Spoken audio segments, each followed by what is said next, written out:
The Spin-off Podcast Network. Love news but find keeping up a bit overwhelming? Well, Newsable is the answer. It's your daily fix of everything worth talking about. I'm your host, Imogen Wells, and in about 15 minutes, I'll bring you what you need to know from Aotearoa and around the world and explain why it matters. Newsable tackles the big stuff without taking itself too seriously. Listen and follow wherever you get your podcasts.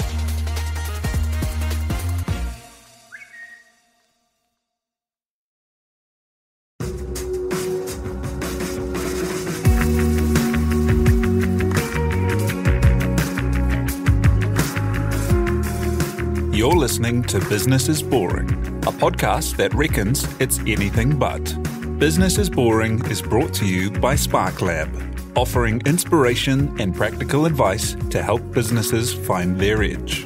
To hear more about SparkLab, including details about the latest events, workshops, and business tools, visit sparklab.co.nz. And now, here's your host, Simon Pound.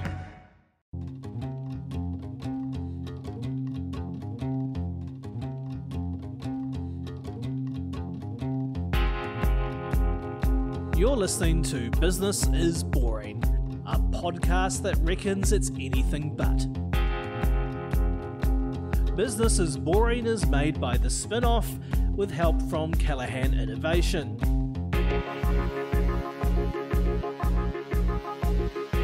Here's your host, Simon Pound. If you've enjoyed a scented candle in beautiful glass, perhaps one with a lovely gold foil on it, or with letters artfully arranged, you may have been enjoying the fruits of the labour of today's guest, a Kiwi who's had great success in international fragrance, an entrepreneur now based in London who has been a champion for a new wave of New Zealand companies there. Christopher Yu is the Managing Director of United Perfumes. He went to the UK as a lawyer, fell in love with the luxury world, and helped reinvent the world of scented candles by growing Diptyque and then launching the Cire Trudon and Fornessetti candle brands. His company works with some of the world's biggest brands in luxury perfume, and he has long worked to try to help make New Zealand a place that an international success could come from. To talk perfume, the UK and brand New Zealand, Christopher joins us today. Good day. Hey Simon, how are you? Very well, thank you. Hey, so Christopher, tell us, you went to the UK originally 20 odd years ago with tax law, is that right? How did that come about? You're aging me there, Simon. Yeah, back in 1999, I was the last of my law school group of friends to leave Wellington. They had all gone to London, and I decided I was getting major FOMO, and finally I got my visa with my working holiday visa from the British Embassy, and off I went. And much to the disgust of my family still here in Lower Hutt, I've never come back yet. Yeah, although back for flying visits, a 4-day visit at the moment. Yeah, I mean, I always relish an opportunity to come back here. I still call New Zealand home, so any opportunity. How did you go from being in tax law in London into the world of luxury? Yeah, it was complete luck and complete chance. I mean, I think any time I hear anyone say they knew exactly what they were doing with their career, I kind of am very suspicious. I went over and obviously was just doing jobs purely just to get enough money to go traveling with my friends on the weekend. And through a very sort of fine stroke of luck, I was made redundant from as a job in the city from Deutsche Bank. And with a little bit of money burning in my pocket, I decided to just get a retail job while I was traveling in between. And that retail job happened to be at Liberty Department Store, which is, one of the most amazing department stores still in the world. And that's when one lunchtime I met my still business partner, Laurent, and he was just about to launch Diptyque into the UK. Wow. And so how did you get involved with Diptyque? And so was Diptyque not really throughout the country? So Diptyque in the sort of late 90s, early 2000s was really only sold out of couple of stores in Paris, and I think they just started selling to Barney's in the US. So they were really just starting that sort of worldwide expansion. And, it was really interesting. You'd go over on the early days of the Eurostar and you'd see all the fashion editors and the in crowd come back from Paris to London Waterloo at the time with two bags. One used to be La Durée macaroons, and the other one would be a bag of Diptyque candles. So we kind of knew there was something happening, and we decided to take the distribution for Diptyque for the UK and Ireland and sort of bring that to the masses as such. I mean, there was already a couple of retailers, Space NK, which is a beauty retailer, and I think one other independent retailer at the time. The idea of like the luxury scented candle, the bougie candle, the expensive occasion special candle you light and it's a real thing. It kind of wasn't a thing before that, though, was it? Like, I kind of remember when they first came into New Zealand and they were available in Tasuti, and they were this amazing thing. No one could believe that a candle could cost $100. I think Diptyque really did reinvent the way people looked at candles. I mean, they still are, and I love the brand still. They are still such a sort of a Parisian chic sort of symbol. And the great thing is that the brand was already, right from the 80s, right through, adopted in Paris by the fashion crowd. So, it wasn't, Diptyque that deliberately turned themselves into the brand that they are today. It was that certain early adopters, took on the brand as their gift of choice and centered their showrooms and their catwalks, etc. And so it became synonymous with that sort of slightly glamorous world of Parisian fashion, and that's really how it became the sort of gift of choice. And London, at the time being so close to Paris, it was just a natural thing that it would come to the UK as well. And funnily enough, today in 2017, the UK is one of the most developed and most sophisticated home fragrance markets. It's actually almost bigger than the US.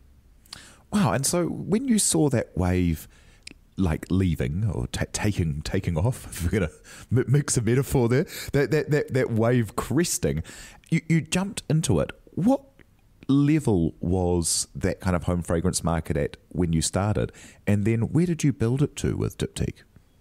Well, to give you a sort of a mental picture, when we first launched in Diptyque into Liberty, it was one shelf.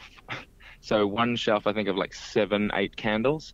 By the time we sold the business in 2007, it was an entire room of just Diptyque, with something like 60 different candles, 20 different eau de toilettes, and many different sizes and room sprays. And it really became a huge beast on its own, really. And so you had the Liberty, but also all across the UK. How did you build the brand out? Well, the thing was that there were a few mistakes made by the brand before we got involved, in our opinion anyway. And they were selling to a few sort of mom and pop interior design stores in the middle of nowhere.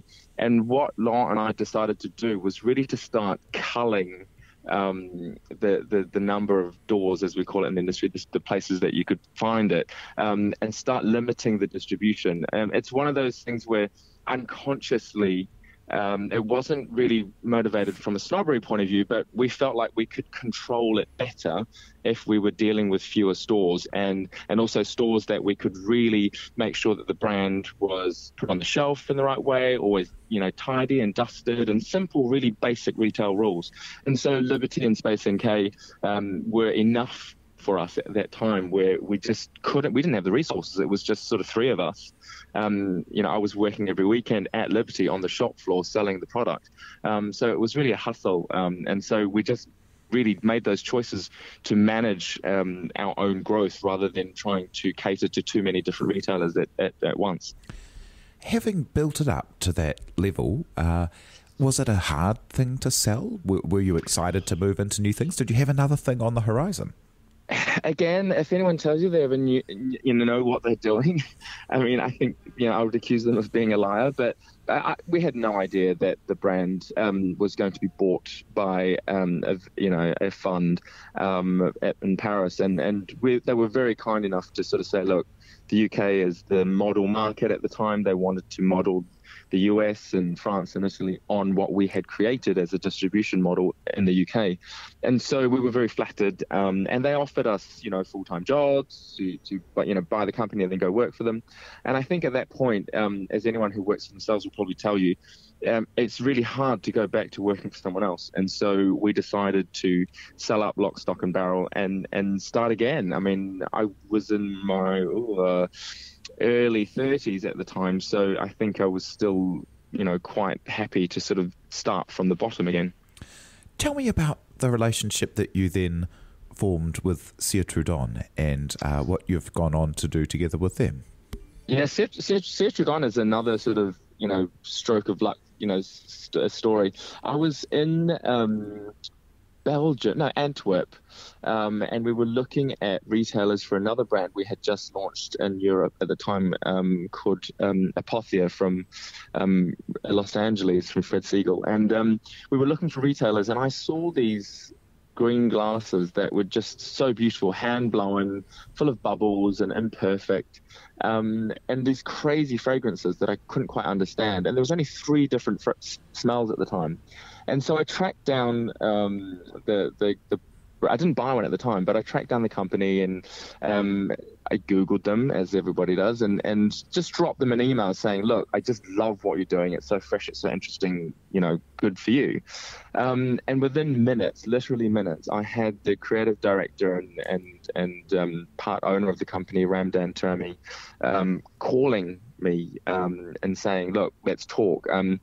He had obviously been on Google straight away and stuck Laurent and my company's name into the computer and saw that we had had some luck with Diptyque and decided he wanted to have a conversation with us. So we hopped on a train sort of 2 days later to Paris, met with him and basically signed a deal within sort of 24 hours to distribute the brand all around the UK and in Ireland again.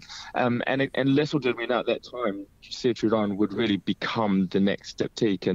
And we were so happy to be able to sort of luckily recreate the success that we had the first time round, and especially being such a different brand. I mean, Cire Trudon, in terms of the brand offering, the way it sells, the look is so different from Diptyque, and so we were really pleased to be able to do it with something that wasn't another Me Too brand, as I call them, copycat brand. Absolutely. I mean, for anyone who hasn't got a picture in their head of the Diptyque versus the Cire Trudon, the Diptyque is the plainest white tumbler with a white label on it. Like black and white, and it's single note. So what it says on the tin is what it is. If it's rose, it's rose. If it's a feu de bois, it's a wood fire. If it's figuier, it's fig.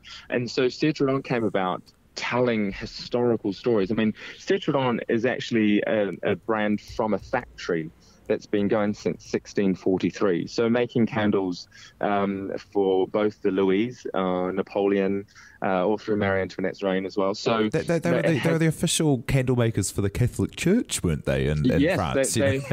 Every one of the beautiful candles in the sacristan and the altar. I mean, it's amazing. Yeah, up until about 5 years ago, 90% of all the Catholic churches in France had their candles supplied by Cire Trudon. So it's quite an illustrious history. But it wasn't a fragrance or creative history, though, was it? It was a wax candle history. And so this new scented candle approach, where you were telling stories like the scent that you would have in Marie Antoinette's garden, that was very inventive and very new, wasn't it? And also quite maximalist compared to the minimalist luxury of Diptyque.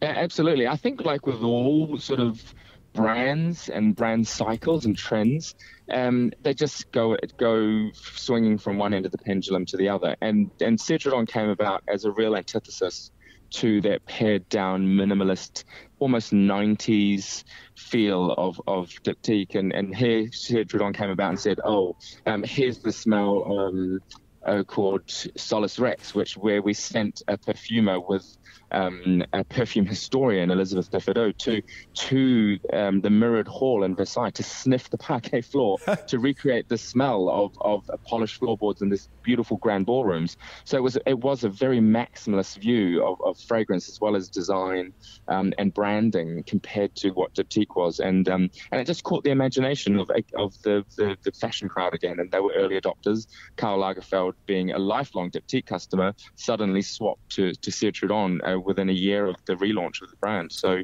we were very, very fortuitous very early on to have that support.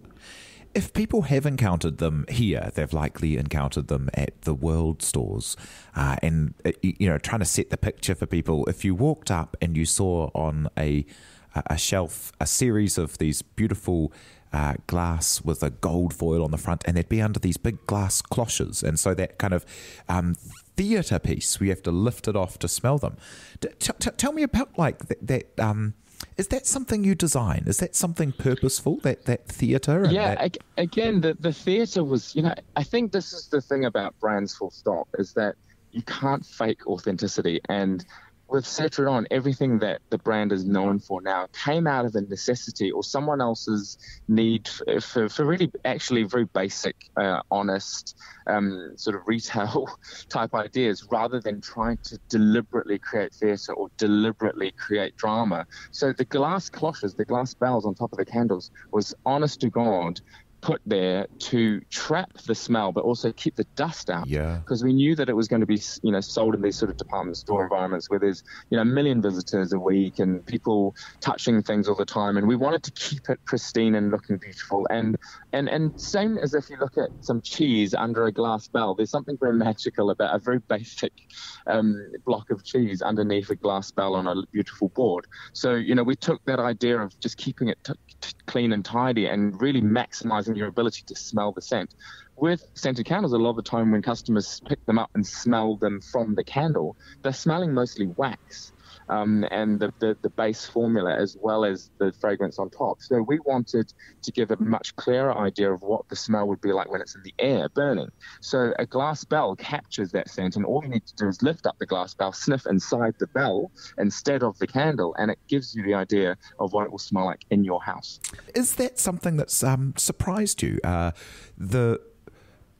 guess the way that little home rituals and home luxuries and personal indulgences have become such a business and such a thing that everyone from luxury retailers to chain stores are offering these things.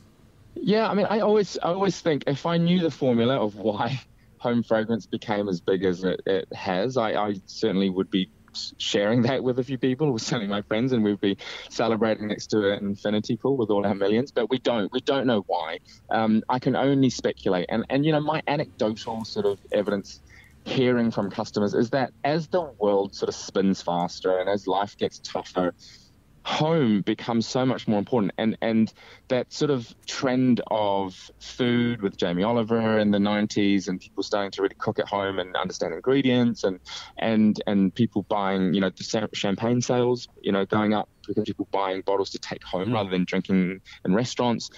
Candles and, cocooning has become such an important part of our sort of daily ritual, because it is, I guess, getting tougher out there, or we feel it is. And so we need that ability to sort of unwind when we come home. And there is nothing more triggering in a positive way than scent, because fragrance, we don't actually know how animal it works in our body. Scientists still don't 100% know why we smell the way we smell, yet it is the most visceral and the most fastest way to access memory, and it's just the most simple way of changing a mood. And I think that's really where this whole industry has grown out of. It's not from a design perspective as such, but more from this sort of cocooning and a need to feel comfort in a home environment. These companies that you talk about there, like the Cire Trudon, and also just to quickly touch on the other big collaboration that your company's done is with the Fornessetti homewares. Is that right? Is it the other big one? Yeah, so Fornessetti is an amazing, Piero Fornessetti is an amazing artist and madman in a way from the 50s and 60s, a real design movement from Italy. And about 10 years ago now, just under 10 years, we met with his son, Barnaba Fornessetti, and he was interested in creating home fragrance because he was going through his father's archives and found all these sketches for sort of jars and perfume bottles that his father never put into production. So we really wanted to explore that. And, we fell in love with the brand straight away. It is so visual. And again, it is just another step away from sort of the Cire Trudon, very French, directoire style to something that is almost pop, highly designed, highly visual, highly decorative. Because we started seeing that, talking about that sort of home cocooning thing, people at the beginning would buy a Diptyque candle, and some of the houses in London would turn the label around so that you didn't see it, because they thought it a little bit vulgar to have a label someone else's brand on their mantelpiece. So we started realizing, especially with Trudon, that people wanted something quite decorative, and Trudon being, hand-blown glass from Vinci with this beautiful gold label made from the oldest champagne label maker in France. We knew that the Fornessetti visuals would really lend themselves well to the next wave in home fragrance, which was being highly decorative, where you would show it off, you would leave it out, you would not try and hide it, to the point where we create room sprays that most people, a lot of my friends put in their, guest bathrooms, and they leave them out, because they are so beautiful and so visual, rather than hiding the sort of glade underneath the loo seat. So, we knew that the decorative side was something that needed to be, done in the home fragrance market. When you talk about these have great histories, these brands, Cire Trudon especially, with hundreds of years of extraordinary provenance behind it. How do you go about, with the New Zealand perspective, with a country that doesn't have a long history of being recognised as a home of luxury or of great craftspersonship, more of a primary industries place? How do you go about creating luxury in a country like this? Yeah, I think this is the big thing that I try anytime I speak to any New Zealand brand that I meet, try and get through to them, is that, I was born here.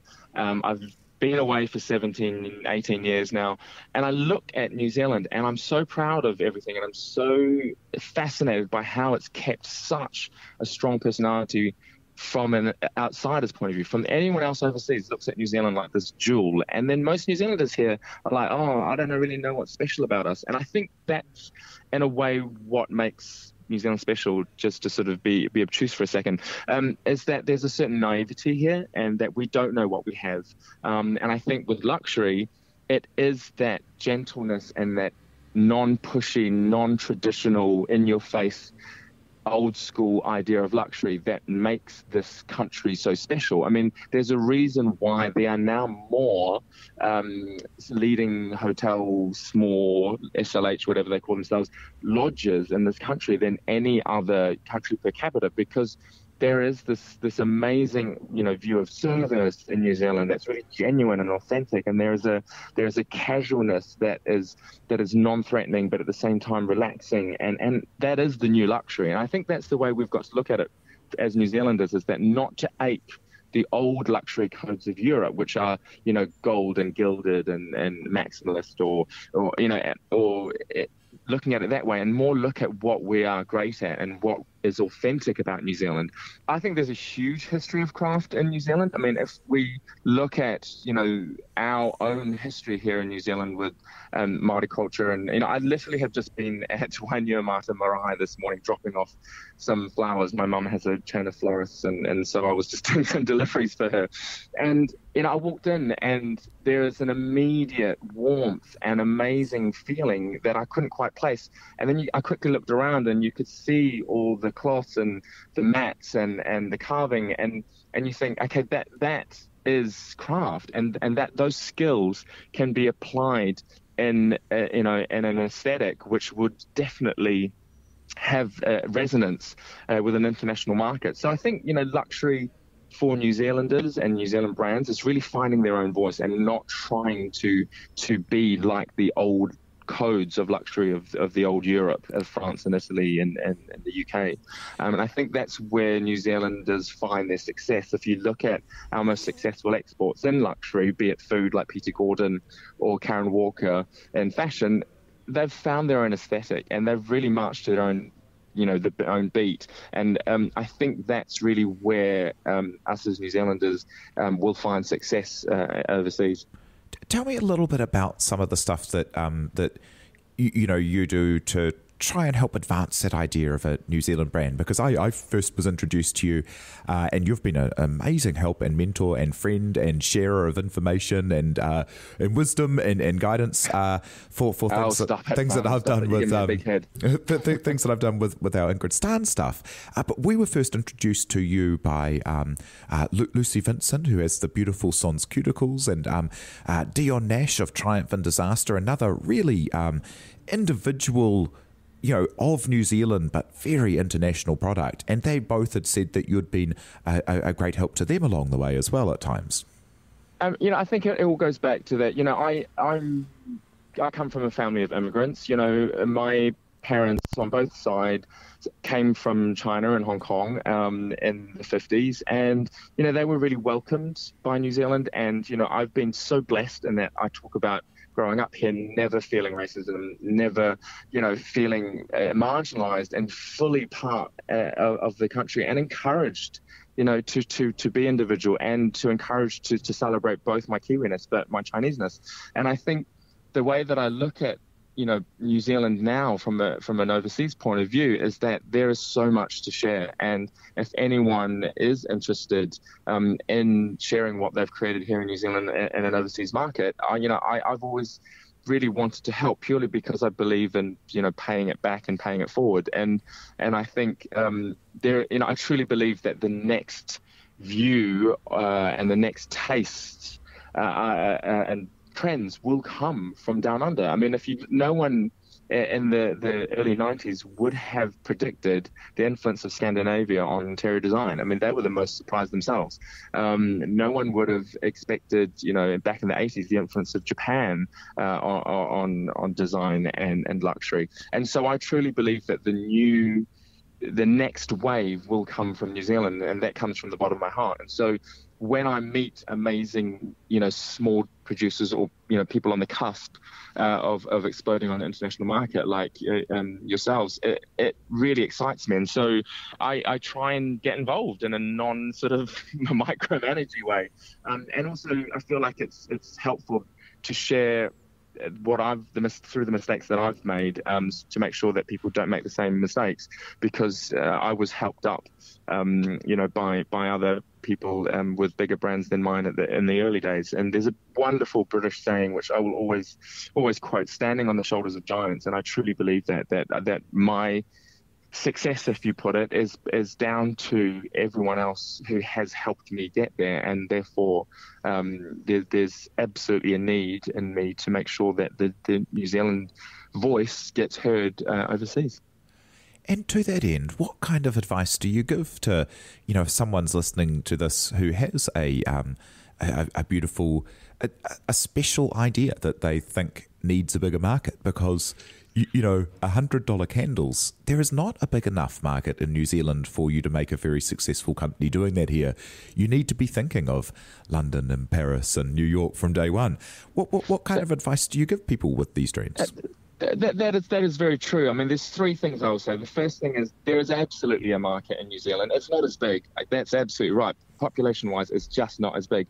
But if you can learn to service your 1,000 customers here, or 500 customers even there, that will buy and pay for the quality and the art that you're creating, then you've learned something that you can translate and upscale to larger volumes. So you need to make it work here. Don't think that New Zealand is not important. New Zealand is extremely important, because the customer base here is going to tell you what works and what doesn't. So you need to hone the craft on your home market, as I always say, and get it right here.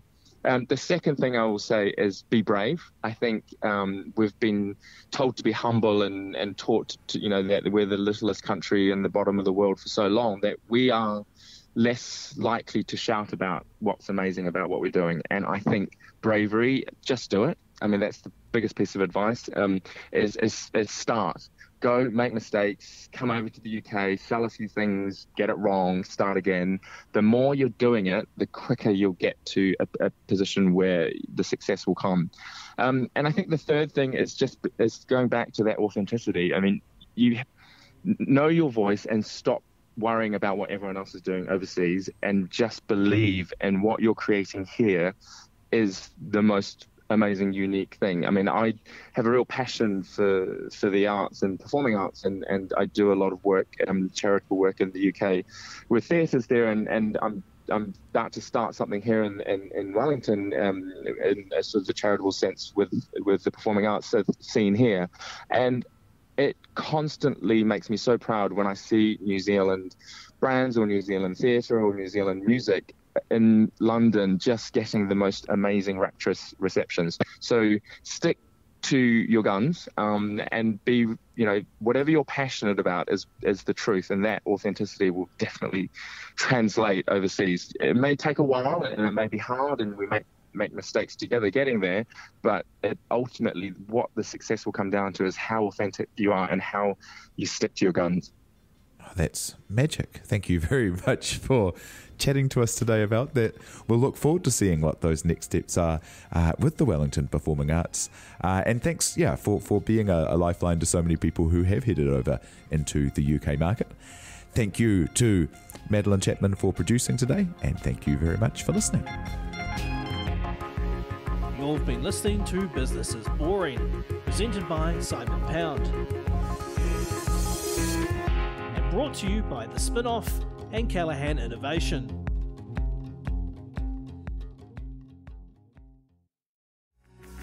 From the Spin-Off Podcast Network, that was Business is Boring, brought to you by SparkLab. Make sure you're following Business is Boring wherever you get your podcasts. And for more information on SparkLab, visit sparklab.co.nz.